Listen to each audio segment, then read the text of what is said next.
عورت ایسے بات سے متاثر ہو کر صرف چند گھنٹوں میں بے انتہا محبت کرنے لگ جاتی ہے، جو مرد خوبصورت اور خوش اخلاق ہونے کے ساتھ ساتھ دولتمند بھی ہو۔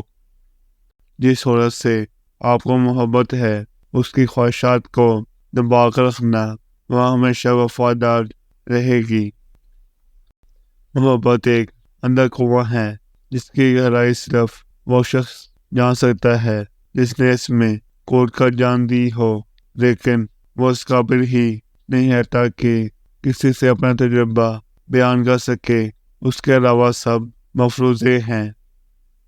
کسی نے سچ کہا تھا کہ عورت صرف محبت کی لاٹھی کے سہارے عمر بھر نہیں چل سکتی، اسے غیرت کی تحفظ بڑی چھاؤں بھی درکار ہوتی ہے۔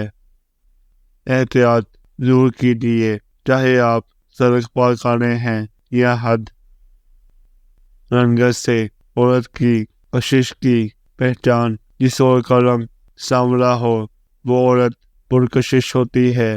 جس عورت کا رنگ زیادہ گوڑا ہو اس کو پرکشش نہیں کہتے۔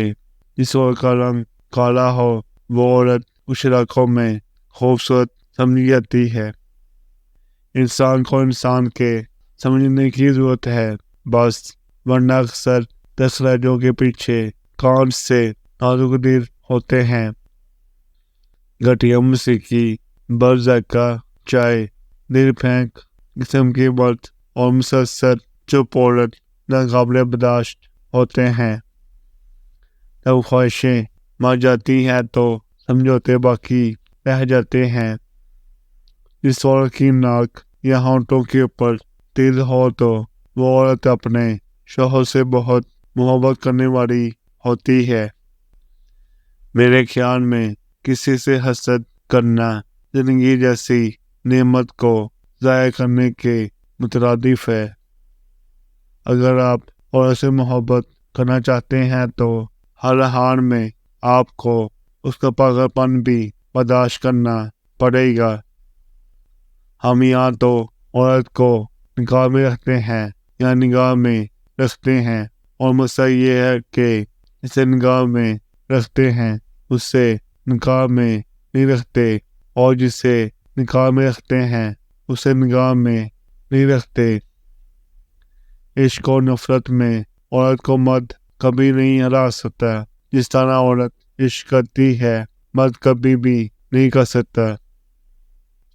محبت سب کے لیے سرخ گلاب نہیں ہوتی۔ آغاز تو سب ہی اچھا کرتے ہیں، مسئلہ تو بس آخر تک رہنے کا ہوتا ہے۔ میں تمہارے معاملے میں اتنا شدت پسند ہوں کہ دنیا کے کسی کونے میں بیٹھا انسان اگر تمہیں سوچتا بھی ہے تو وہ میرا دشمن ہے۔ محبت ایسے درد سے نوازتی ہے کہ اگر آپ کی آنکھوں کے سامنے آپ کے جسم کے ٹکڑے ٹکڑے کر دیے جائیں تو آپ درد کی وہ شدت نہیں محسوس کر سکتے جو آپ کے چاہنے والوں کے لہجے بدلنے سے آپ کو ہوتی ہے۔ جانتے ہو عشق کیا ہے؟ کسی کو ہر نماز کے بعد دعاؤں میں رو رو کر مانگنا۔ عشق کرنا ہے تو پھر رات کی طرح کرو، جسے چاند بھی قبول ہے اور اس کے داغ بھی۔ سب سے خوفناک بیماری یادوں کی ہے جو ہمیں بیمار کرنے میں دیر نہیں کرتی۔